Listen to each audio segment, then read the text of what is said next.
Bonsoir. Ce soir, c'est Mamie qui raconte l'histoire d'une aventure avec Robinson Crusoe. Ce soir, Paloma a décidé de lire à son petit frère Enzo et à Pipo le chien l'histoire de Robinson Crusoe. En un clin d'œil par la magie de la lecture, ils se retrouvent transportés à l'intérieur du livre. Tu crois que Robinson Crusoe habite ici demande Enzo. C'est bizarre, il n'y a pas de porte, pas de fenêtre, dit Paloma. Regarde, Pipo a creusé un tunnel sous la palissade. Wouf, wouf, wouf, ce qui veut dire en langage chien, suivez-moi.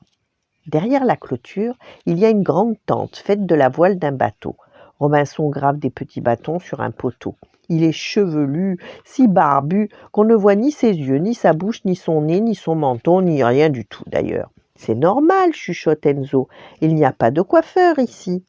Bonjour, monsieur Crusoe, dit Paloma. Vous voyez pas que je suis occupé, gronde Robinson d'une grosse voix. Je consulte mon calendrier.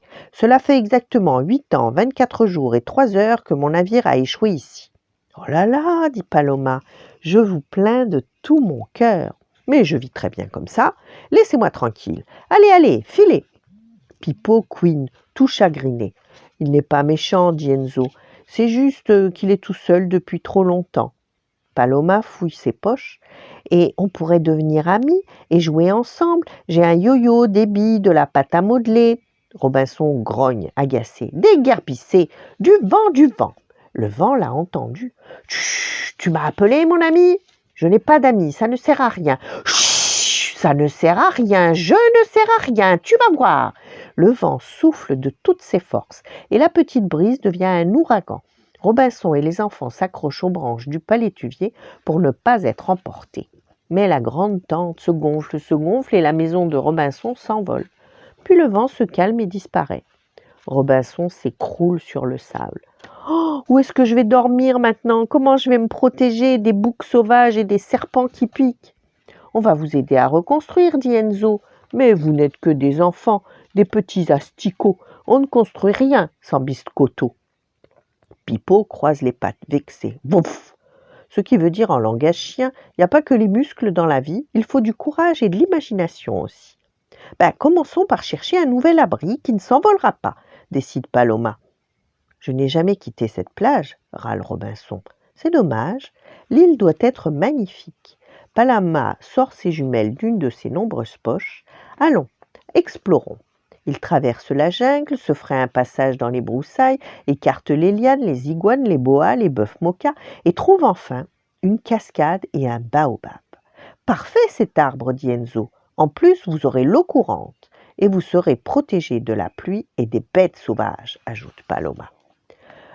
Ils suspendent un hamac, ils scient, ils clouent, ils construisent une table, un rocking chair, un canapé, ils font des coussins avec des feuilles de bananier, une douche avec l'eau de la cascade. Ça manque un peu de fantaisie, dit Enzo. Et c'est quoi la fantaisie demande Robinson. Vous allez voir. Pipo court ramasser des coquillages, Paloma tresse des colliers de fleurs, Enzo dessine une marraine sur le sable. Alors, ça vous plaît pas? Si, vous voyez bien, je souris, dit Robinson. Avec votre barbe de 3 mètres, on dirait que vous faites tout le temps la tête, dit Paloma. Attendez, je vais vous relooker. Elle ramasse un coquillage couteau sur la plage, prend de l'écume de vague en guise de mousse à raser et se met à tailler, à couper, à égaliser les poils, les cheveux, les épis, les nœuds de son ami Robinson. Avec des algues et des cailloux blancs, Enzo écrit sur le sable « Ce soir, sous le baobab, grande fête chez Robinson ». Alors, stupéfaction, on entend dans la forêt de grands bruits d'ailes et des centaines de perroquets. Ils croissent la bonne nouvelle. Tous chez Robinson, tous au baobab. Autour de l'arbre, c'est la fête toute la nuit.